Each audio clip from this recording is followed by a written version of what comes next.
एक पोळी रुसली, तव्यावर जाऊन बसली.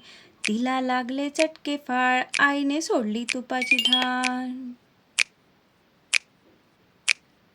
बघता बघता फुगली अशी फुगली, ताटात जाऊन बसली तशी बसली.